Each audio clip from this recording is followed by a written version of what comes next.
নমস্কার, নিউজ ভ্যানগার্ডের এক নজরে 25 আপনাদের সকলকে স্বাগত। আমি সুপ্রীতি রয়েছে আপনাদের সঙ্গে। নেশামুক্ত সমাজ গড়তে গেলে বাড়াতে হবে নজরদারি। শিক্ষকদের ক্লাসে গিয়ে শুধু পাঠ্যপুস্তকের মধ্যেই ডুবে থাকলে চলবে না, ছাত্রছাত্রীদের দিকে নজর দিতে হবে শিক্ষকদের। বর্তমান সময়ে গোটা বিশ্বের সাথে রাজ্যেও বেড়ে চলেছে এইচআইভি এবং এইডস এর প্রবণতা। এরই বিরুদ্ধে সজাগ সতর্ক থাকতে হবে। ত্রিপুরা রাজ্য এইডস কন্ট্রোল সোসাইটির উদ্যোগে এবং স্বাস্থ্য ও পরিবার কল্যাণ দপ্তরের সহযোগিতায় বৃহস্পতিবার অনুষ্ঠিত হলো স্যানিটাইজেশন প্রোগ্রামের রবীন্দ্র শতবার্ষিকী ভবনে এর উদ্বোধন করলেন মুখ্যমন্ত্রী প্রফেসর ডক্টর মানিক সাহা। অনুষ্ঠানে উপস্থিত ছিলেন স্বাস্থ্য দপ্তরের পক্ষ থেকে আধিকারিকরা, বিভিন্ন কলেজের অধ্যক্ষ অধ্যাপক থেকে শুরু করে স্কুলের প্রধান শিক্ষক শিক্ষিকা সহ আরো অনেকেই। রাজ্যের স্বাস্থ্য দপ্তরের উদ্যোগে পশ্চিম জেলার জিরানিয়াতে অনুষ্ঠিত হলো মহকুমা হাসপাতালের ভূমি পুজো এবং ভিত্তিপ্রস্তর স্থাপনের অনুষ্ঠান। সূচনা করেন মুখ্যমন্ত্রী প্রফেসর ডক্টর মানিক সাহা। অনুষ্ঠানে ভাষণ রাখতে গিয়ে রাজ্যের সকল অংশের মানুষের কাছে স্বাস্থ্য পরিষেবা পৌঁছে দেওয়ার কথা ঘোষণা করেন তিনি বলেন, গুরুত্ব নিয়ে এবং পরিকল্পনা নিয়ে কাজ করছে সরকার। বর্তমানে প্রধানমন্ত্রী নরেন্দ্র মোদী উত্তর পূর্বাঞ্চলের রাজ্যগুলিকে উন্নয়নের হিরো মডেল হিসেবে তৈরি করতে চাইছেন, আর সেই ক্ষেত্রে রাজ্য সরকারও পিছিয়ে নেই। এদিকে 50 শয্যা বিশিষ্ট হাসপাতাল নির্মাণে 41.53 কোটি টাকা ব্যয় হবে বলে ঘোষণা দিলেন মুখ্যমন্ত্রী। অবশেষে ঘরে ফিরল রাজ্য থেকে নিখোঁজ দুই ছাত্র। গত 8 মার্চ গৃহশিক্ষকের বাড়ি থেকে নিখোঁজ হয়েছিল দুজন। নিখোঁজ হবার ঘটনায় থানায় লিপিবদ্ধ হওয়ার পর তৎপরতা চালায় পুলিশ এবং দুজন ছাত্রকে মুম্বাইয়ের ছত্রপতি টার্মিনাল থেকে উদ্ধার করে। বৃহস্পতিবার রাজ্য পুলিশের তদন্তকারী দল এবং অভিভাবকদের সাথে ঘরে ফেরে দুই স্কুল পড়ুয়া। তাদের হাতে উপহার এবং ফুলের তোড়া দিয়ে বরণ করে নেন পশ্চিম জেলার পুলিশ সুপার কিরণ কুমার কে সহ অন্যান্যরা।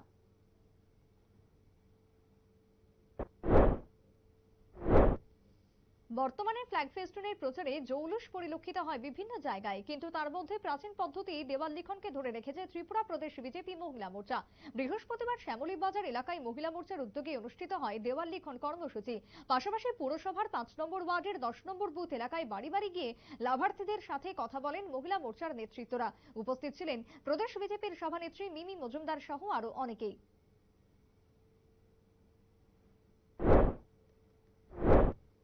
গত 11ই মার্চ সিএএ চালু করে স্বরাষ্ট্র মন্ত্রক। 2019 সালে সংশোধিত নাগরিকত্ব আইন আনে কেন্দ্রীয় মোদী সরকার। উদ্দেশ্য ছিল পাকিস্তান, বাংলাদেশ এবং আফগানিস্তানের নির্যাতিত অমুসলিম শরণার্থীদের নাগরিকত্ব দেওয়া। অবশেষে এই আইন চালু হওয়ায় প্রথম নাগরিকত্ব পেলেন 13 পাক শরণার্থী। বৃহস্পতিবার গুজরাটের মুরবির হিন্দু শরণার্থীরাই দেশের প্রথম নাগরিকত্ব আইন পেলেন। গত 11ই মার্চ সিএএ চালু হওয়ার পর নাগরিকত্ব দিয়ে অভিভূত প্রত্যেকেই। অভিযোগ উঠতে শুরু করেছে অর্থনৈতিক সংকটে ভুগছে ভারতীয় ফুটবল সংস্থা, যার কারণে সংস্থার সভাপতি কল্যাণ চৌবের কথার সাথে মিল পাচ্ছে না ভারতীয় ফুটবল দল। 7 দিন আগে কল্যাণ চৌবে ঘোষণা করেছিলেন সৌদি আরবের ভারতে বিশ্বকাপ যোগ্যতা অর্জন পর্বে ভারতীয় দলকে পাঠানো হবে চার্টার্ড বিমানে, কিন্তু সূত্রের খবর চার্টার্ড বিমানে পাঠানোর খরচ অনেক বেশি, তাই সাধারণ বিমানেই পাঠানো হবে ফুটবলারদের, যার কারণে চটে রয়েছেন কোচ ইগোর স্টিমাচের প্রশিক্ষণে ভারতীয় দল।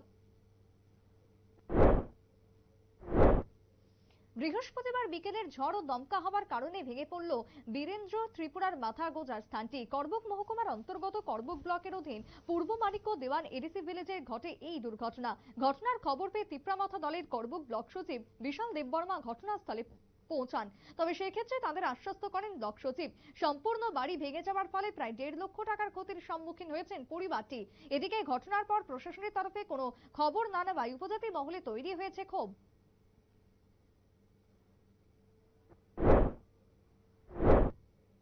কৈলাসহর কলেজের অধ্যক্ষ ডক্টর পিনাকি পাল এবং কলেজ শিক্ষক শিক্ষিকাদের উপর নিগৃহীত হওয়ার ঘটনায় দোষীদের গ্রেপ্তার করল কৈলাসহর থানার পুলিশ। গত 4 মার্চ মহাবিদ্যালয়ের কলা বিভাগের 5ম সেমিস্টারের পরীক্ষাকে কেন্দ্র করে সংঘটিত হয় এই ঘটনাকে ঘিরে সমগ্র কৈলাসহর জুড়ে যখন শিক্ষক, অভিভাবক, ছাত্রছাত্রী, সাধারণ মানুষের মধ্যে ক্ষোভ বৃদ্ধি পায়, তখনই নড়েচড়ে বসে পুলিশ প্রশাসন। বুধবার গভীর রাতে ঘটনার সাথে যুক্ত মূল অভিযুক্ত কিষান দেবনাথ এবং অভিজিৎ সরকারকে গ্রেপ্তার করেছে পুলিশ। বর্তমানে তাদের থানায় জিজ্ঞাসাবাদ চালাচ্ছে পুলিশ প্রশাসন। দরজায় কড়া নাড়ছে লোকসভা ভোট। তার আগে 11ই মার্চ নির্বাচনী বন্ডের তথ্যবলি প্রকাশ করার সময়সীমা বৃদ্ধি করা, নাগরিকত্ব সংশোধিত আইন দেশজুড়ে জারি করার তীব্র প্রতিবাদ জানালো সিপিআইএমএল এর ত্রিপুরা রাজ্য কমিটি। বৃহস্পতিবার এই উপলক্ষে উদয়পুর রাজারবাগ মোটর স্ট্যান্ডে বিক্ষোভ প্রদর্শন করে সংগঠনের নেতৃত্বরা। বিক্ষোভ সমাবেশে প্রত্যেক নেতৃত্ব কেন্দ্রের জনবিরোধী নীতির তীব্র প্রতিবাদ জানান।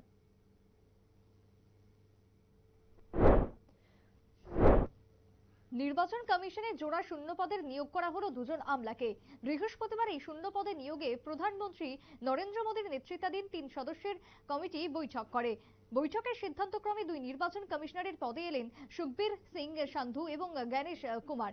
বৃহস্পতিবার দুপুরে দুই নির্বাচন কমিশনারের নাম প্রকাশ্যে আনা হয়। বৈঠকে উপস্থিত ছিলেন লোকসভার বিরোধী দলের নেতা কংগ্রেসের নেতা অধীর চৌধুরী, প্রধানমন্ত্রী নরেন্দ্র মোদী, কেন্দ্রীয় স্বরাষ্ট্রমন্ত্রী অমিত শাহ।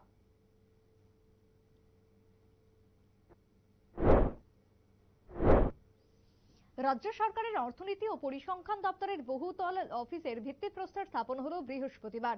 শঙ্কর চৌমুহনী স্থিত এই অফিস বাড়িতে উদ্বোধন করেন দপ্তরের মন্ত্রী বিকাশ দেব বর্মা। উপস্থিত ছিলেন দপ্তরের সচিব অভিষেক চন্দ, পুর নিগমের মেয়র দীপক মজুমদার, 18 নম্বর ওয়ার্ড কাউন্সিলর অভিষেক দত্ত সহ আরো অনেকেই।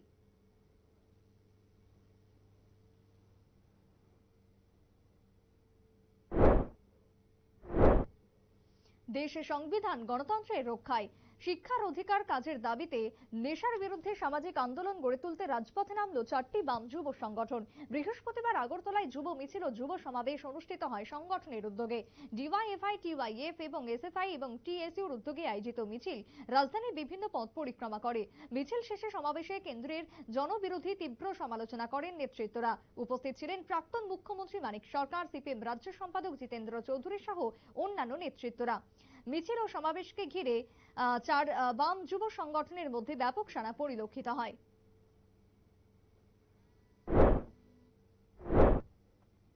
আগামী 24শে মার্চ ত্রিপুরা বার অ্যাসোসিয়েশনের নির্বাচন অনুষ্ঠিত হবে। নির্বাচনকে সামনে রেখে শুরু হয়েছে মনোনয়নপত্র জমা দেওয়ার কাজ। বৃহস্পতিবার মনোনয়নপত্র জমা দেওয়াকে কেন্দ্র করে ব্যাপক উৎসাহ পরিলক্ষিত হয় আইনজীবীদের মধ্যে। মোট 500 জন ভোটার রয়েছেন যারা এবার ভোটদানে অংশগ্রহণ করবেন। এদিকে মনোনয়নপত্র জমা দেওয়ার পর প্রত্যেকেই আশাবাদী নিজেদের জয়ের ব্যাপারে। নবগঠিত যে কমিটি তা 2024 সাল থেকে 2026 সালের জন্য গঠিত হবে। ত্রিপুরা বার অ্যাসোসিয়েশনের দায়িত্ব পালন করবে এই নবনিযুক্ত কমিটি। আসন্ন লোকসভা নির্বাচনে পশ্চিম ত্রিপুরা আসনে প্রার্থী ঘোষণা করেছে কংগ্রেস। প্রার্থী হিসেবে নির্বাচিত হয়েছেন আশিস কুমার সাহা। নির্বাচনে কংগ্রেস প্রার্থীকে বিপুল ভোটে জয়যুক্ত করার আহ্বান জানান কংগ্রেসের নেতৃত্বরা। বৃহস্পতিবার সাংবাদিক সম্মেলনের মধ্য দিয়ে আশিস কুমার সাহাকে জয়যুক্ত করার আহ্বান জানান কংগ্রেসের নেতৃত্বরা তথা বিধায়ক সুদীপ রায় বর্মন। পাশাপাশি সাংবাদিক সম্মেলনে সিএএ সহ পূর্ব ত্রিপুরা আসনের তিপ্রামথা দলের প্রার্থী কৃতি সিং দেববর্মার বিষয়ে আলোচনা করেন কংগ্রেস নেতৃত্ব।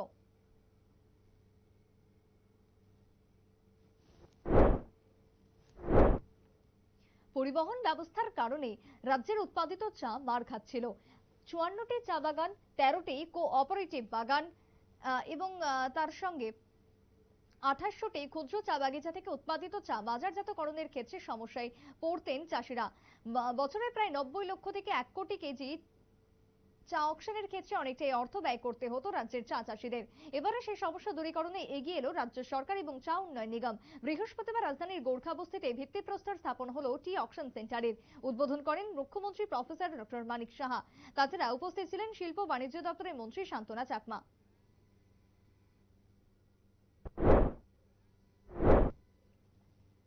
ভোট প্রচারে কাকা শরদ পাওয়ারের নাম এবং ছবি ব্যবহার করতে পারবে না এনসিপির অজিত পাওয়ার গোষ্ঠী। লোকসভা ভোটের আগে সাফ জানিয়ে দিল সুপ্রিম কোর্ট। বৃহস্পতিবার সুপ্রিম কোর্ট অজিত পাওয়ার গোষ্ঠীকে নির্দেশ দিল তাদের আদালতে লিখিত হলফনামায় জানাতে হবে ভোট প্রচারের সময় কোনোভাবে শরদ পাওয়ারের নাম বা ছবি তারা ব্যবহার করবে না। প্রত্যক্ষভাবে তো নয়, পরোক্ষভাবেও যেন শরদ পাওয়ারের নাম ও ছবি অজিত গোষ্ঠী ব্যবহার না করে সেটা নিশ্চিত করতে বলেছে শীর্ষ আদালত। সেই সঙ্গে সুপ্রিম কোর্টের মৌখিক নির্দেশ অজিত গোষ্ঠী যেন নিজেদের জন্য এনসিপির পুরনো প্রতীক ঘড়ি ছাড়া অন্য কোনো প্রতীকই বেছে নেয়, কারণ ঘড়ি প্রতীক ব্যবহার করলেও ভোটারদের বিভ্রান্ত করা একটা সম্ভাবনা থাকছে।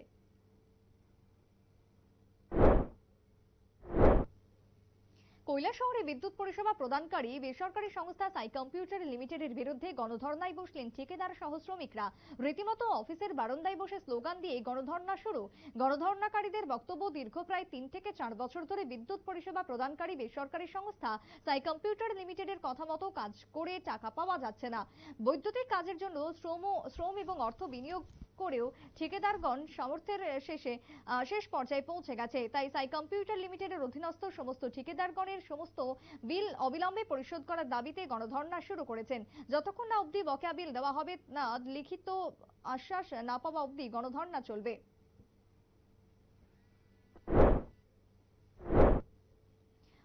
রাষ্ট্রপতি রামনাথ কোবিন্দের নেতৃত্বাধীন কমিটি রাষ্ট্রপতি দ্রৌপদী মুর্মুর কাছে এক দেশ এক ভোটের রিপোর্ট জমা দিল। রাষ্ট্রপতি ভবনে গিয়ে 18,000 পাতার রিপোর্ট জমা দিয়েছে কোবিন্দের কমিটি। দেশে একযোগে নির্বাচনের জন্য সংবিধানের শেষ 5টি অনুচ্ছেদ সংশোধনের সুপারিশ করা হয়েছে বলে খবর। বিজেপি সরকার তথা প্রধানমন্ত্রী নরেন্দ্র মোদী এক দেশ এক ভোটের প্রস্তাবক। যদিও কংগ্রেস, তৃণমূল, সিপিএম সহ বিরোধী দলগুলি গোড়া থেকেই এই পদ্ধতির সমালোচনায় মুখর। তাদের অভিযোগ, রাজনৈতিক ও প্রশাসনিক ক্ষমতা কুক্ষিগত করতে এক দেশ এক ভোট আনতে চায় মোদী। এর ফলে একনায়কতন্ত্র প্রতিষ্ঠা পাবে দেশ। এটি যুক্তরাষ্ট্রীয় কাঠামো এবং সংসদীয় গণতান্ত্রিক ভাবনার পরিপন্থী বলেও বিরোধী নেতৃত্বের অভিযোগ।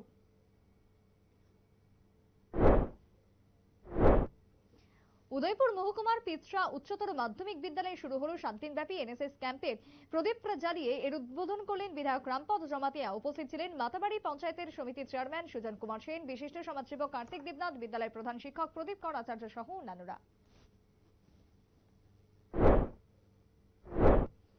বিহারের কাকা ভাইপোর লড়াইয়ে এবার ভাইপোর পাশে বিজেপি। চিরাগ পাসওয়ানের সঙ্গে আলোচনা করে আসন রফা চূড়ান্ত করে ফেলল গেরুয়া শিবির। বুধবার জেপি নাড্ডার সঙ্গে বৈঠকের পর আসন সমঝোতার কথা ঘোষণা করেছে গেরুয়া শিবির। রফা অনুযায়ী চিরাগের দল এলজেপি কে ছাড়া হচ্ছে 5টি আসন। তার কাকা তথা রাষ্ট্রীয় লোক জনশক্তি পার্টির নেতা পশুপতি কুমার পারসের জন্য কোনো লোকসভা আসন ছাড়া হচ্ছে না। পশুপতিকে সান্ত্বনা পুরস্কার হিসেবে রাজ্যপাল হওয়ার প্রস্তাব দিয়েছে বিজেপি। তার দলের আরেক সাংসদ তথা চিরাগের তুতো ভাই প্রিন্স রাজাকে বিহার সরকারি মন্ত্রী হওয়ার প্রস্তাব দেওয়া হয়েছে।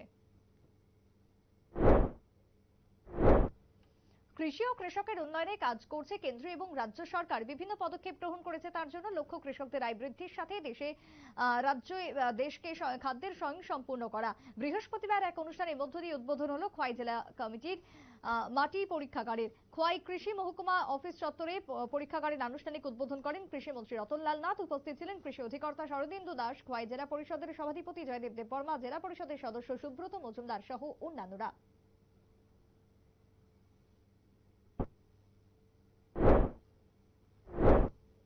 রাজনৈতিক ব্যক্তিত্বদের দল এবং রং বদলের প্রবণতা একেবারেই নতুন কিছু নয়। নিত্যদিন কোনো না কোনো নেতা এক দল থেকে অন্য দলে যোগ দিচ্ছেন। কিন্তু হরিয়ানার তরুণ নেতা অশোক তাওয়ানের দলবদলকে রীতিমতো শিল্পের পর্যায়ে নিয়ে গিয়েছে। কংগ্রেস থেকে তৃণমূল হয়ে আপ ঘুরে এখন তিনি বিজেপিতে। শুধু বিজেপিতেই যে যোগ দিয়েছেন তা নয়, মাত্র মাস চারেক আগে যোগ দেওয়ার প্রার্থী করেছে গেরুয়া শিবির।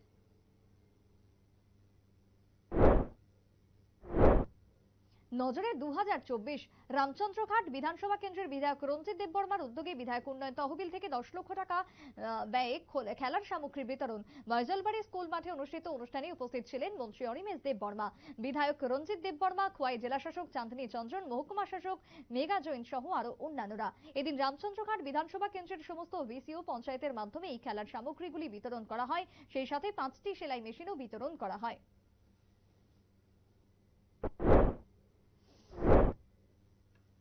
ভারত মহাসাগর লাগোয়া এডেন উপসাগর থেকে অপহৃত বাংলাদেশের পণ্যবাহী জাহাজ এমভি আব্দুল্লাহ। বাংলাদেশের সংবাদ মাধ্যমগুলির দাবি, এই জাহাজটি সোমালি জলদস্যুদের কবলে পড়েছে। শেষ খবরে জানা গিয়েছে, সোমালিয়ার দিকে নিজেদের গোপন ডেরায় জাহাজটিকে নিয়ে গিয়েছে জলদস্যুরা। পণ্যবাহী জাহাজটি বাংলাদেশের শিল্পগোষ্ঠী কবির গ্রুপের মালিকানাধীন। শেষ মুহূর্তে এমভি আব্দুল্লাহর নাবিকরা বাংলাদেশ মার্চেন্ট মেরিন অফিসার্স অ্যাসোসিয়েশনের এক আধিকারিকের কাছে সাহায্য চেয়ে বার্তা পাঠিয়েছিল।